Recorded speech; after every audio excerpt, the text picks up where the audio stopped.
আসসালামু আলাইকুম। ওয়ালাইকুম সালাম। জুমার খুতবা না শুনে সালাত আদায় করলে কি ওয়াজিব লঙ্ঘন হবে? কিসের ওয়াজিব লঙ্ঘন হবে? হাজিরাই তো নেই। জুমার সালাত খুতবা, বুঝতে পেরেছেন না? বুঝতে পারেন নাই? জুমার সালাতের একটা অংশ হচ্ছে খুতবা।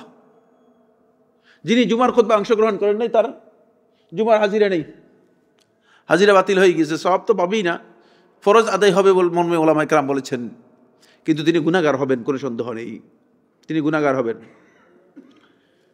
এই জন্য এই সমস্ত প্রশ্ন কোনোদিন করবেন না। কারণ হলো অনেকে দেখা যায় যে আসে ইমাম সাহেবকে ধরার জন্য, ইমাম সাহেবকে ধরার জন্য আসবেন না, না আসবেন ইমাম সাহেব আসার অনেক আগে আসতে হবে। জুমার সালাতের মধ্যে আসবেন জুমার খুতবা শোনার জন্য। জুমার খুতবা হচ্ছে জুমার অংশ, বুঝতে পেরেছেন? জুমার খুতবাটা ফরজ, ওয়াজিব। আল্লাহ তাআলা কোরআনের মধ্যে বলেছেন, ইজা নুদিয়া লিস-সালাতি মিন ইয়াউমিল জুমআতি ফাসআউ ইলা যিকরিল্লাহ। যেটা কোরআনের মধ্যে বলছে সেটাকে এত ছোট করে দেখার কোনো সুযোগ আছে নাকি? প্রশ্নই নেই।